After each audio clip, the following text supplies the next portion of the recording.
ભગવાનની ભક્તિ અને સત્સંગને કરવાથી આપણને આ લોકની અંદર પણ આપણે શાંતિ સુખ રહી શકે. જ્ઞાન વગર તો શાંતિ થતી નથી. જ્ઞાન હોય, સમજણ હોય તો પણ સુખ્યા રહેવાય, પણ એ જ્ઞાન ના હોય તો સુખ્યા ના રહે. ગુણાતાન સ્વામી એક બહુ સુંદર વાત કરી.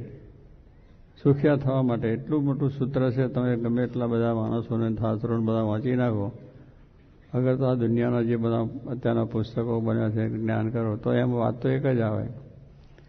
સુખ્યા થવું એને સ્વામીએ શું કહ્યું? દુખિયાનો વિચાર કરવો. આ એક જ સૂત્ર છે આટલું. તમારે સુખ્યા થવું છે. પછી ગરીબ હોય, તવંગર હોય, પૈસાવાળો હોય, એ દુનિયાનો મોટો પૈસા સમૃદ્ધિવાળો હોદ્દાવાળો હોય તો એને પણ સુખ્યા થવું હોય તો એક જ વિચાર છે કે શું કે પોતે દુખ્યો થઈ જાય, કારણ આપણી મિલકતોમાં, બીજામાં, ત્રીજામાં, કુટુંબ પરિવારની અંદર, દેશમાં આમ ઝઘડા ઝઘડી થાય એટલે શાંતિ તો થઈ જાય. પછી આપણામાં રહેલી છે કે ઈર્ષાભાવ. ઈર્ષા એટલે બીજો કોકનું સારું થતું હોય ના દેખાય, એને ક્યારે નુકસાન કરવું, કેમ કરવું, એના વિચારો ચાલે. વિચારો કરીને મારામારી થઈ, દુઃખના દાડા થઈ જાય.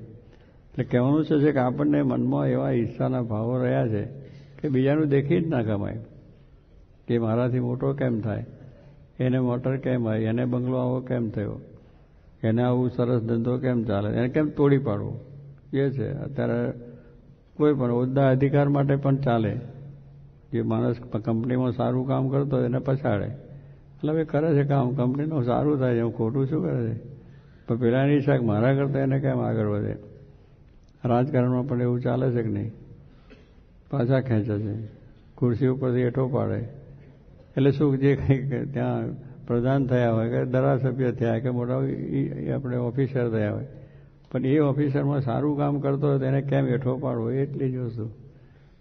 ઈર્ષા આપણામાં બહુ છે, એટલે આપણે સુખ નથી. ઈર્ષાને લઈને આપણને આપણી પાસે છે થતાં સુખ નથી. તો એ જો આપણા આટલું જો જ્ઞાન શીખીએ કે ભાઈ આપણે સુખ્યા થવું છે, ખરેખર સુખ્યા, પૈસા ટકાથી સુખ્યા નહીં, જ્ઞાનથી સુખ્યા થઈ, સમજણથી સુખ્યા થઈ, કે આ બધું જે છે બધું સારું, ભાઈ એને ભગવાન આપ્યું છે ભલે ભોગવતો, પણ આપણે એને એ કરીએ છીએ તો બીજો આપણને કરશે, બીજો પણ ઈર્ષા આપણા ઉપર કરશે તો આપણે દુઃખ આવવાનું હોય. પણ એટલું છે કે આટલું સૂત્ર છે કે સુખ્યા થવું હોય તો દુખિયાનો વિચાર કરો. મોદો માણસ પડ્યો એના કરતાં આપણે મોદા નથી સારું ને? પેલો ફૂટપાથ પર બેસીને બિચારો હાથ પડે ખાવા મોડ ભેગો થાય. ભૂખ્યો માણસ છે અને મોદો માણસ છે, પણ ફૂટપાથ પડ્યો છે એની કોઈ દવા દારૂ કશું જ નથી. પણ એ જો ભૂખ્યો માણસ છે કે દુખ્યો છે, જો એ પણ ભગવાનને રામ રામ કરે ને માગે તો એને હાથ પડે તો માગે. પછી ભગવાન પાસે દયાળુ છે, થોડું મારું નામ લો તો તમારું કામ થઈ જાય. એટલે કહેવાનું શું કે આ પ્રમાણે ભગવાન એટલા દયાળુ છે કે આપણું બધી ખબર રાખે છે કે મારે કે ભૂખ્યા ઉઠાડી પણ ભૂખ્યા ખવાડતા, અમારું ખેતર ભૂખ્યા હોય પણ હાજે હોય તો કંઈ પણ જમી કરીને સારી રીતે આપણે રહીએ. એટલા માટે છે કે સ્વામી કહે બીજાનું સારું દેખવું આપણે. બસ જે કંઈ માણસ છે એમાં સારા ગુણ છે એ જોવા તો આપણામાં સારા આવશે. બીજાનું દુઃખ છે એને માટે આપણે સારી પ્રાર્થના કરવી તો આપણું દુઃખ પણ જાય. બીજાને સુખ્યા તમે જુઓ તો આપણે પણ સુખ્યા થવાય. એટલે બીજાના સુખમાં આપણું સુખ, એનો વિચાર જ કરવાનો, બીજું કંઈ લેવા દેવાનું કંઈ નથી, આપી દેવાનું કશું નથી. વિચાર કરો એ તારે માટે બહુ સારામાં સારો પોઈન્ટ, સારામાં કે બીજા સુખ્યા થાય હું સુખ, એટલે એને પોઈન્ટ મળી જાય એટલે એને બીજું.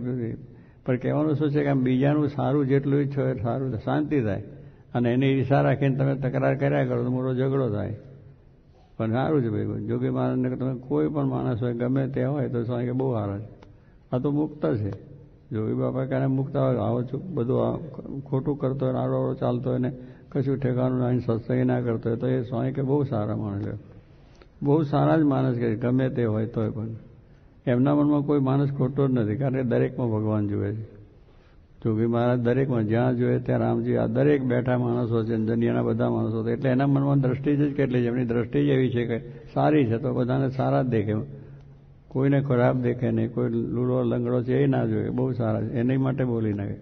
બહુ મુક્ત છે પાછા કે હવે મુક્ત નહીં તો કોઈ સ્થિતિ ના હોય ને કંઈ જાણતો ને કે ભૂજ લાદી પાસે આવી વાત છે, પણ કેવું કહ્યું એવું થઈએ આપણે કે આપણે સરળમાં સરળ વાત છે તો પણ આપણે નથી.